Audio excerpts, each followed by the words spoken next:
Yung kuan dirite inyong farm to market road kining nahimo na ba kining kuan kining maayo ba para sa inyo ha?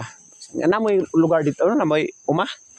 So unsa may kuan nimo kasulti nimo nga na maintain o na butangan man ni og farm to market road diri karon sa atong barangay council. Say message nimo sa ila. Kang kapitan, say message nimo. Ang kapitan, Swam. May mapod siya magdumala siya diri.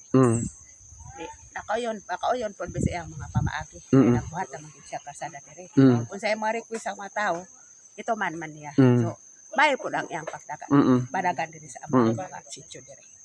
Natuman niya tong iyahang pagdagan sa unang mga naglisod nga farm to market road karon. Natuman no, medyo ubay-ubay na ba ya? Ubay-ubay na gyud. Daghan-daghan na oy. Daghan na yang mga kuay nga mga katawhan diri nakauyo po sa iyang mga pangdumala unsa pagdumala tong iyang mga saad sa anang panahon.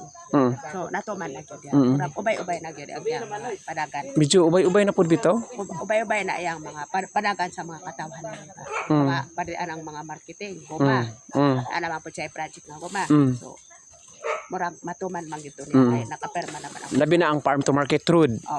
Di kadako po jud siya no og tabang ang farm to market road sa tanan nga naglisod og kining pagawas sa ilang proyekto gikan sa walay mga kalsada.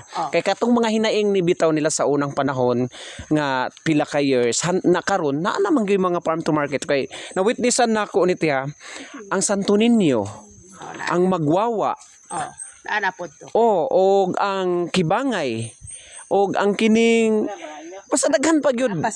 Upyan napay halos sila tanan. So ang katong mga hinaing sa mga tao nakuan gyud na natuman gyud niya. So dako pud tag pagpasalamat no kay grabe kay iyahang kining kuan pod sa kining iyahang kining pagkuan gyud pagdumala pod nga maaya sad para sa mga kuan farm to market road labi na sa mga nagkinahanglan kalsada.